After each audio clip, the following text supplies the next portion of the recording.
mga katribu. Andito na naman po kami para pag-usapan ang mga ganap sa mundo ng sports. Ako po si Ivan Swing. At ako naman po si Gwen Bergado. At ito po ang Off the Court. Grabe partner, nababaltaan ba recently yung nangyayari sa billiards ngayon? Siyempre naman, billiards is still a living sport, no? Kumbaga, matagal na talagang naka-engrave yan sa Philippine sports, and we must say na hanggang ngayon, nakatatak pa rin siya sa Oo. atin. Oh, tama ka dyan. And with the recently nagkaroon tayo ng Reyes Cup and yung Philippine Open dito sa Pilipinas, imagine mo yung mga world-class billiards players dito mismo pumunta imbis na yung kabaliktaran, no? Yes naman, kasi syempre, di ba, like, we should not dismiss billiards lang as pastime ng mga estudyante, Oo. di ba? It is also, it should be considered as a sport talaga. Pero ay nga, wait lang partner, before tayo mapalayo, Ay. ipakilala muna natin ang guest natin for today. Tama nga dyan, partner. Ang kasama natin ngayon ay sa mga driving forces ng billiards sa Pilipinas at kung bakit tayo kilala sa buong mundo.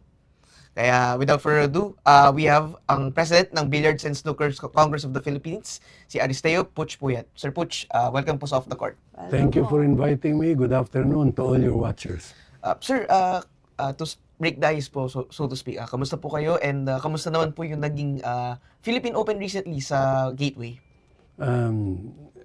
Me, I'm okay. I'm always okay and hope to to hear be po, that sir. way till many years.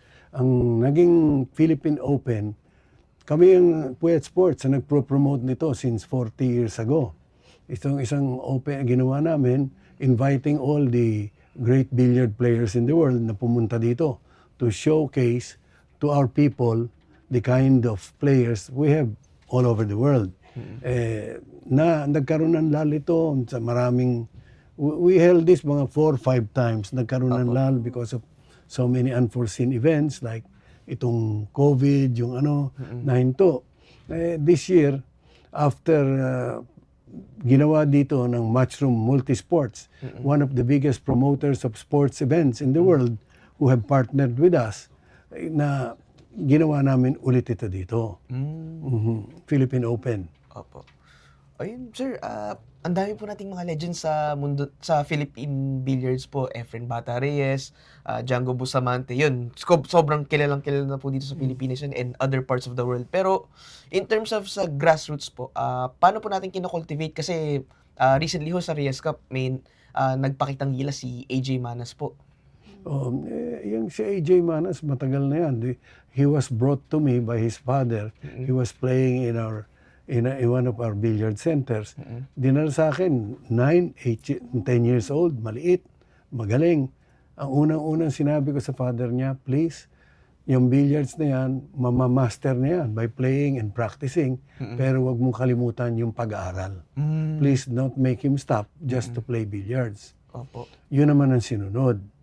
Kaya ang nangyari dyan, nagpunta ako sa Vietnam, inimbita ako ng Matchroom, meron silang junior tournaments. Nakita ko yan, ang nag-champion si AJ Manas.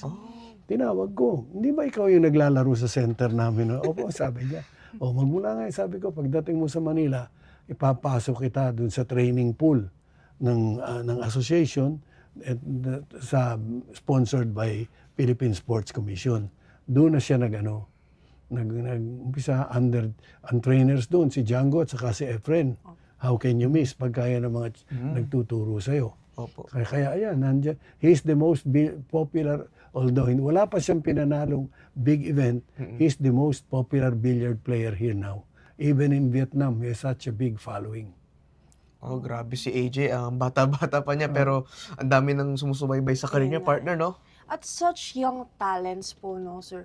How could we encourage some like youngsters din na mag-engage sa billiards knowing that there's a stigma going around pa rin na, ayun nga, Alam mo, sabi ko nga po sa kanina. ngayon, nawala na yung stigma ng billiards na mga hustlers sa mga nandun, waiting in dark corners, as they say, haharangin ka. Nawala na yung stigma na yun. Because we have a billiard hall in almost every municipality in the country. I could say that this is the Philippine sports. Parang sabong ito, may sabungan sa lahat. And it was Efren Reyes and Django Bustamante who inspired them. Especially nagkakaroon tayo ng mga Philippine Open, nakakapaglaro sila. Opo. Like this Philippine Open, ang daming sumali, mga taga Mindanao, hindi natin kilala. Ang ginaling ng player ngayon, anyone can win it now. Opo. Sa galing na ano nila. All of them have the talent to win. It's good to hear po sir na na unlike dati na ang tingin ng tao sa mga bilyaran mga tao na kumbaga parang sugalan din Ngayon talagang may dedicated na at saka spaces na sila ang for dam- everybody. Ang daming billiard halls na ginawa ngayon, high class na.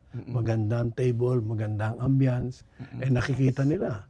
They can play in the Reyes Cup, they can play in the Philippine Open, and pumunta sila abroad. There's a tournament every 2 weeks now, all over. Sa Vietnam, Indonesia, marami Asian countries. Grabe kahit nga arcade meron na din may mga bilyaran na din So it's safe to say na talagang parang na rin siyang basketball courts din sa Pilipinas kumbaga kahit saan It has makita na. expanded. Yes. Hindi na natin kuha ng grassroots parang nag-push up ng grassroots dito si Efren and Django. Lahat sila nag-aambisyon maging ganun. Yes po. Grabe. And now, eto, proven. Si AJ Manas is there. Opo. At marami pang iba. Nako, yan ang gusto namin makita po sana in the future din, sir. Ayun, Yes, diba, and partner? hopefully. Kasi syempre, ayun nga po sir, in the upcoming SEA Games which will be happening on December, paano po yan if ever nagka-clash yung mga schedule ng mga manlalaro natin? Like, how do you plan this out? Kaya nga, siyempre, kung hindi tayo malalagay sa TV, wala tayong audience. So, we just make it a point, wag mag-clash sa mga big events like mga finals ng PBA o volleyball. Itong billiard kasi may sariling following because it's one-on-one. Opo.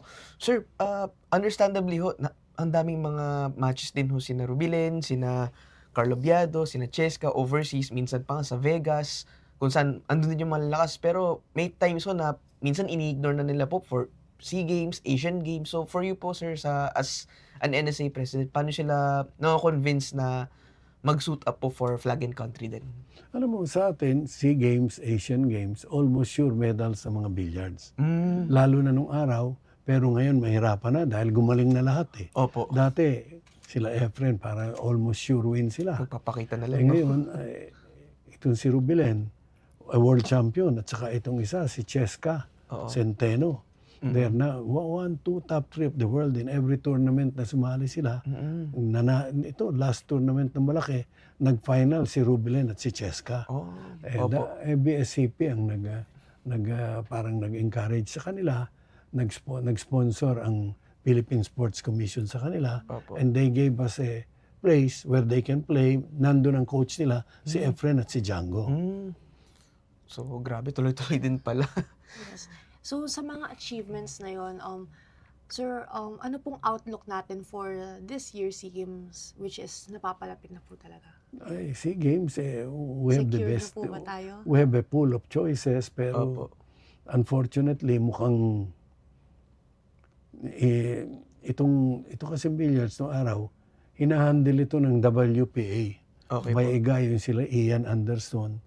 Tagal namin nilabanan. Hindi kami, I promoted events that I did not get their sanction to the threat na tinatakot yung mga player, hindi sumasali. Bandang uli, sila yung mga Amerikano, sila Earl Strickland, sila Mika Immonen, dinefy sila, sumali na. Dahil yung WPA niyan, ang hinihingi, $150,000 sanction fee, ang player kailangan mag-register sa kanila. Ginawang hanap buhay nung dati nilang presidente. I can say that. At the risk, gusto niya, magdemanda siya. Totoo naman yung sinasabi ko Grabe ho. Ganun po kalaki para lang makapaglaro po sa SEA Games. Hindi, ganun sila. Merong isang promoter dito, ayun, ino-offer nila sa akin, hindi ko tinatanggap, malaking sanction. May isang promoter dito, nangahas, 2 beses, ginawa yung World Championship dito. Ayun, nangyari. Yung mga player hanggang ngayon, yung iban, matagal daw na bayaran, kawawa naman. Mukhang nahirapan. Sir, Sa laki ng sanction fee. Sir, napansin din po namin sa ibang sports meron din silang nire-recruit na mga field foreigners din, basketball, volleyball, football din. Sa billiards po ba, is that the case na rin po ba or confident pa kayo na kaya pa rin nating mag-produce locally ng mga talents? Kaya natin because any of our players, maski any of the top players, maski saan municipality, have the talent now to beat the high. Itong last Reyes Cup, yung magagaling ang tumalo, mga unknown. Iba from Mindanao, eliminated them. Grabe. Sir, ang balita ko daw, snooker lang daw yung lalaroan daw ng mga bets po natin for the SEA Games. Alam mo, ang ginawa niyan, parang ang management niyan, tinanggalan kami ng ng Philippine Olympic Committee na sila na namimili. Kami, ang dinicide namin sa board ng BSCP, huwag nang magpadala, abandon na yung snooker. Hindi natin laro yan eh. Humanap ka ng billiard hall dito na may snooker tables. Sa bagay naman. We tried to promote it. I put two snooker tables in one of our centers. 6 months, wala naglalaro eh. Opo. It's a game sa China yan at saka sa Europe. Opo. Ang hirap matutunan, matagal. With that being said, sir, ano po ang current na relationship or standing natin with the POC? Hindi ko alam kung anong kuwan dahil yung mga kaalyado ni Anderson, nakabalik na naman yung WPA nila. Tapos ang ginawa nila, through Singapore, pinakialaman tayo na sinasabi wala daw tayong pati grassroots programs. Opo. Pinapagawa sa atin through Philippine Olympic Committee. Kami naman, sige, di gawin nyo. Ang grassroots, this sports doesn't need any grassroots program, to be honest. Dahil pag dumating ang player dito, magaling na eh. Magagaling na sila. Lahat ng player dyan. Yan si Manas, dumating, magaling na. Marami pa dyan. Marami. We have plenty of talents. Kaya kung nakita nyo itong Reyes Cup na ito, Opo. it's parang ginawa nila parallel to Mosconi Cup. Yung America versus Europe. Opo. Every year, matagal na yun. Ginawa itong Reyes Cup, mga 5 years ago, nag-usap kami ng matchroom, yung kanilang head, si Miss Emily. Yes po. Sabi niya, why don't we make a Reyes Cup? Inofferan niya ako, bayaran natin si Efren. Kinausap ko si Efren, huwag na tayong tumanggap ng bayad. Sabi niya, tama, it's in your honor, habang buhay na yan eh. That tournament will go on forever. Ang nangyari, ang magagaling na player ngayon nasa Asia. Kinuha nila, linaban tayo sa mga Europe noong una, natalo. Ngayon, natalo na naman, kinuha nila. Magagaling na itong Asia talaga. Opo. A combination of Vietnam, Singapore, Philippines. Opo. Ayun. Tsaka partida pa ho, nasa world team pa ho si Fedor Gorst na tinalo ni Biado. Tinalo. Tsaka si Kwan, magaling. Jason Shaw. O, tinalo nun si AJ dito sa... Oo nga po eh. Anybody can win dito sa galing nila. Opo. Ayun sir, wait lang partner. Mukhang kailangan muna nating huminga kasi yung ganda ng usapan eh. So we'll take a short break muna po. Pero magbabalik po ang Off the Court after this commercial break. Of course. And this break is brought to you by Meralco, ang liwanag ng bukas. SM, we've got it all for you. Union Bank, it starts with you. Usapang OFW is the show that honors the journeys of our modern-day heroes, our OFWs. Join Chingmi Fernandez, John Dodson, and Rafi Ayang every Tuesday and Thursday at 3 p.m. to hear the real stories behind the sacrifices. Watch it live on Daily Tribune's Facebook page, Tribune Now on YouTube, and Daily Tribune Official on TikTok. Want to hear from thought leaders shaping our world? Straight Talk with Chito Lazada and Ted Montalibano dives into leadership, politics, and business every Wednesday at 10 a.m. Catch conversation live on Daily Tribune's Facebook page, Tribune Now on YouTube, and Daily Tribune Official on TikTok.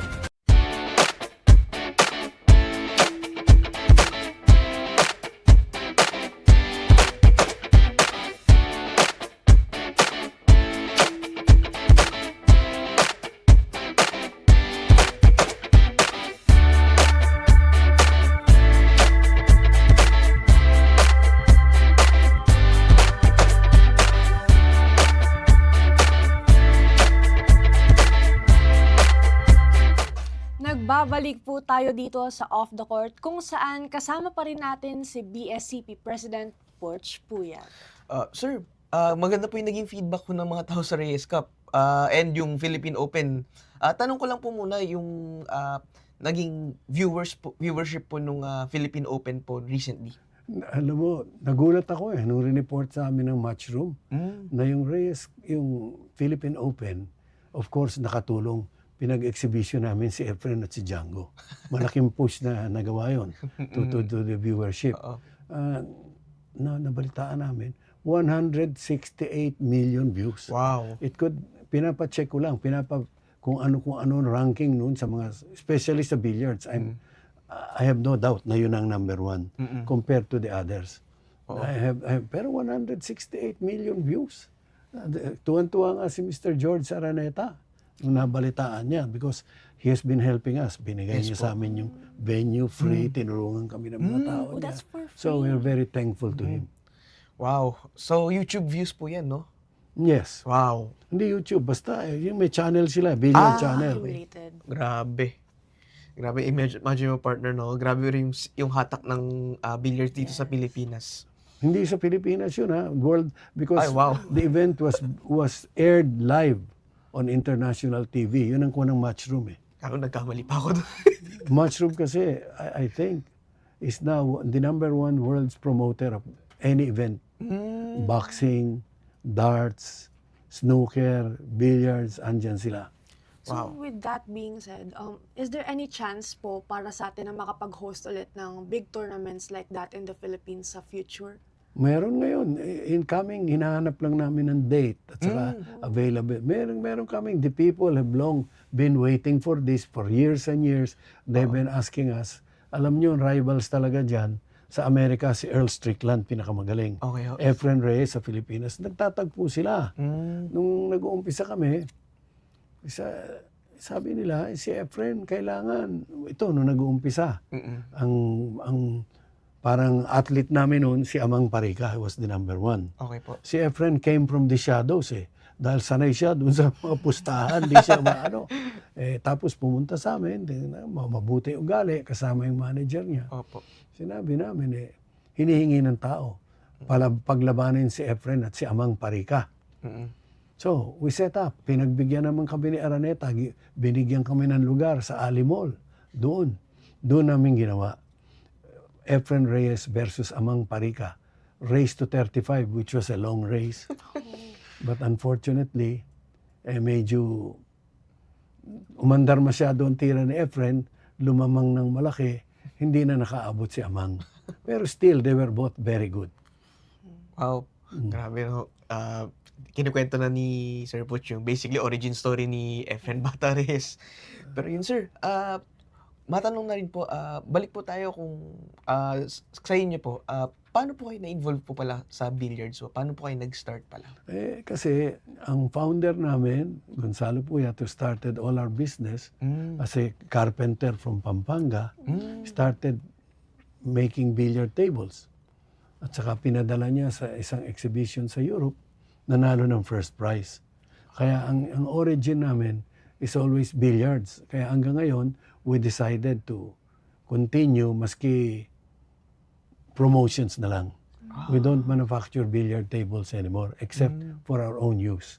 Yun pala yung nakikita natin na Puyat Sports na billiard tables no araw. Gano'n po katagal yung naging duration ng pag-manufacture nyo po ng Matagal billiard kami, tables? from the 1900s up to mga hanggang 60s. Kaya lang, aming kasing table, handmade. Handmade. Talagang yung mga tiga Pampanga, mahal.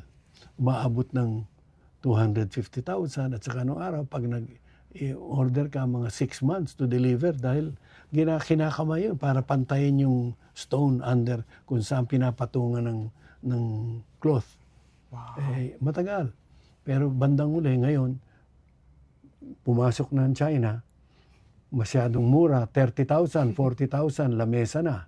Ang dami-dami. Meron, may Korea pa. So we decided, siguro, rather than give up our quality, we withdraw from marketing at saka, alam mo naman ng Pilipina, kulang sa kapital. Yung gusto maglaro, hindi ba? Ang ginawa namin, ang mga billiard tables namin, for our own use na lang. We manufacture for our own. We have siguro more than 300 tables in all our centers. Oh, grabe yan. Sir, napansin po namin kasi recently sa NCAA, nagdagdag po sila ng demonstration sports, yung mga Olympic sports, gymnastics, golf, boxing, tsaka ano ho. Tas, what we want to ask na rin ho, meron pa po bang naglalabi pa rin po na isama yung billiards din po sa UAAP, sa NCAA for collegiate naman ho? Matagal na tinatry yan ng ibang associates namin, pero ang feeling nila, it takes too much of the time from the students. Dahil pag nagustuhan mo yan, talagang maglalaro ka, di ba? Maghapon. Siguro, it might distract them from the studies. Kaya medyo, hindi naman ayaw, may resistance lang. So, bukod po dun, ano pa po yung sinasite po nila na bakit ayaw daw po, hindi mo na mailagay yung sport po sa sa big collegiate leagues? Alam mo yung collegiate leagues na yan, puro mayayaman ang mga nandyan eh. Hindi ka makakapasok sa isang eskwela dyan kung walang kakayahan ng parent mo. Wala, alam nyo ito, siguro recent kayo, wala naman tuition fee na 10,000 o 20,000. Mga 40 o 50, di ba? Opo. Kaya ang billiards, lumalabas yan to be very truthful about it, larong pang mahirap. Larong pang mahirap talaga. Sila ang nandyan. Ito mga mayayaman, iba. Magaling sila, may gagaling, pero wala pang nag-top class na galing sa mayaman na billiard player. Out of the hundreds and thousands. Galing yan sa mga municipalities. Every municipality, I would say almost all, has a billiard salon. Kaya ito talaga ang grassroots sports sa palagay namin. Kaya nung Philippine Open, ang dami mga tiga Mindanao, hindi mo mga kilala, first time makikita, mga mahusay sa kanila, tinatalo. Si Carlo Biado, world champion, natalo kagad. Ganun. Grabe. Eto, lately, merong isa, long time journeyman, matagal na ito, yung Jonas Magpantay. Nanalo ng champion, matagal na yan, mga more than 30 na yan, 10 years na. Pero I'm going back to saying, kahit sino sa kanilang player, pwede mag-champion. Sobrang unpredictable nga rin naman ng billiards partner, no? Sobra nga kasi ayun nga 'di ba, sabi nga ni Sir kanina 180 million accumulated views worldwide yung sa Araneta na billiards Yes, Philippine Open. the Grabe. Philippine Open. So with that, ano po sa tingin nyo yung kailangan pa para mas maging mainstream yung billiards sa Pilipinas? Aside from what you've said earlier na every municipality has a table and has the equipment. Alam mo sila, nandun sila sa mga municipality na meron silang mga champion eh. Opo. Ang DepEd natin, meron sila youth na laban dito. Sumasali sila doon. Many of them doon nakilala. And that is helping the grassroots program. At saka ngayon, itong maraming event dito na professional. Dito, sa world, every week merong event. Na sabi nga nila, Biado, hindi na kami magsasawa. Meron sila. Si Biado ngayon, nung isang beses, tinalo pa ng isang ordinary Filipino. Going back to what I said, any of them can be champion. Wow. Kaya ganun, yung mga coming from mga lesser lesser individuals who can really spend money, ito na ang pagkakataon nila. Si Efren ba, saan galing? Si Django, saan ang galing? Carlo Biado, mga ordinary families lang sila.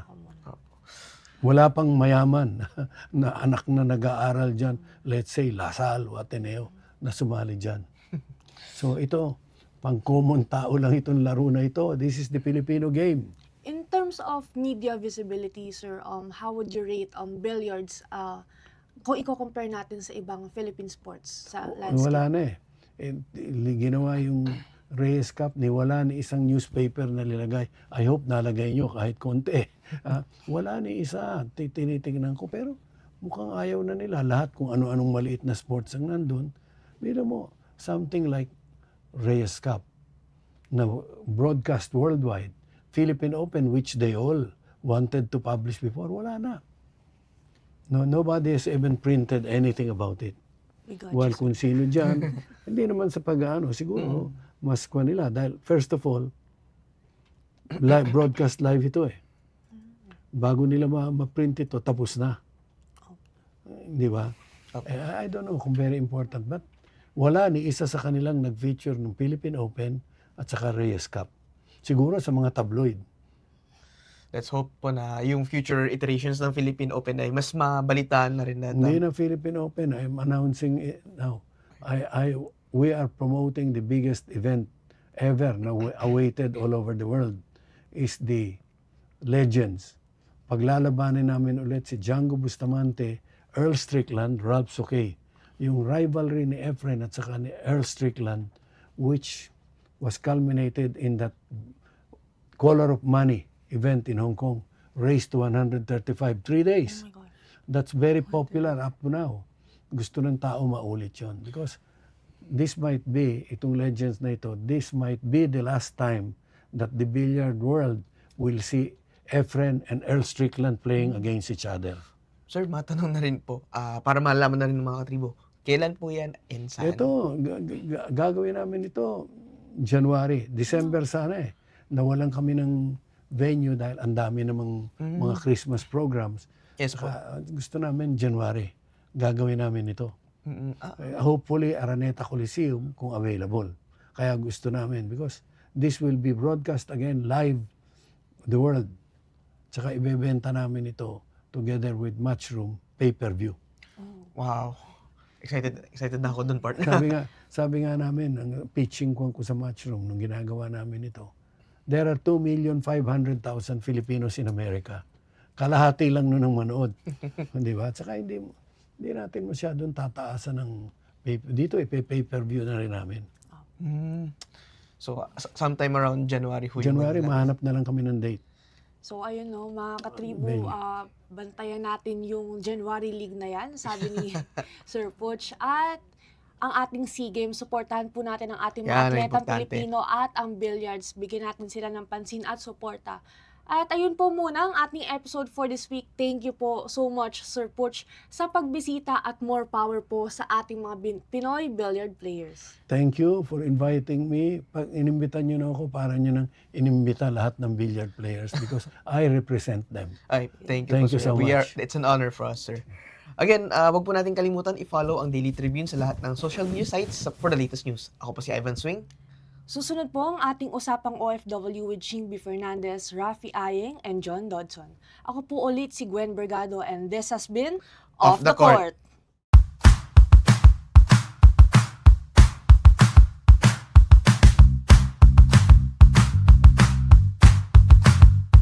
Narito na naman ang inyong lingkod, Manong Joe, para sagutin ang inyong tanong. May tanong tayo mula kay Javier Domingo, isa pong netizen.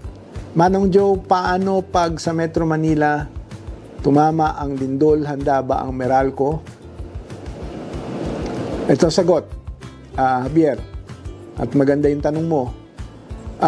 Napapanahon talaga na paghandaan ang anumang uri ng sakuna, maging ito ay lindol, malakas na bagyo at kung anuman, sa dami ng kalamidad na nararanasan natin mula sa mga nangyayaring lindol hanggang sa mga pagbaha, malakas na hangin at iba pa, ang kaligtasan ng bawat customer ang prioridad ng Meralco. Tinitiyak namin na ginagawa ang lahat para mapanatiling ligtas at maayos ang aming serbisyo at mga pasilidad. Pinapalitan namin ang mga poste ng mas matibay na gawa sa konkreto at pakal. Inililipat din ang mga poste sa mga lugar na ligtas. Regular na nagsasagawa ng tree trimming at wire clearing ang Meralco para hindi maapektuhan ang mga linya ng kuryente o makayanan ang anumang bagyo o lindol. Nagsasagawa rin ang Meralco ng re-insulation at conductor shielding ng mga linya namin, pagpapatibay ng mga lighting protection system, pati na rin ang pagkakabit ng mga smart device para agad na matukoy ang mga posibleng alalahanin ukol sa serbisyo ng kuryente. Kung kakailanganin, handa po ang Meralco na pansamantalang mag-de-energize upang masiguro ang kaligtasan ng publiko. Kadalasan po namin itong ginagawa kapag tumataas ang tubig baha o di kaya ay napakalakas ng bagyo. Kasama na rin ang uga ng lindol. Pagkatapos naman po ng anuman sakuna, maging po ito'y bagyo o lindol, at may na-damage po kami facilities, bumagsak na linya o ano ba man, huwag ho ninyong lapitan. Hayaan ninyo ang aming mga crew ang gumawa ng kinakailangan para masigurong ligtas ang pagkukumpuni. Kapag sigurado na po tayo na ligtas nang bumalik sa bahay, siguro po tingnan muna natin ang sitwasyon sa loob at siguraduhin din na yung ating mga internal wiring facilities ay nasa maayos na kalagayan. Bago pa man abutin ng tubig baha yung inyong mga outlet, patayin na muna ang main switch sa bahay at i-unplug ang mga appliances. Kung may electrical hazard, agad itong i-report sa amin sa Meralco sa pamamagitan ng My Meralco app. Nasa social media din po kami, Facebook at X, yung dating Twitter, o sa Meralco hotline bilang 16211. Pwede din kayong mag-text sa numerong ito. Tandaan mga katribo na sa panahon ng kalamidad, ang pagiging alerto at maingat ay susi sa kaligtasan. Ako po muli ang inyong lingkod si Manong Joe, Saldariaga para sa Ask Manong Joe. Hanggang sa muli mga katribo at sa mga nanonood sa Daily Tribune.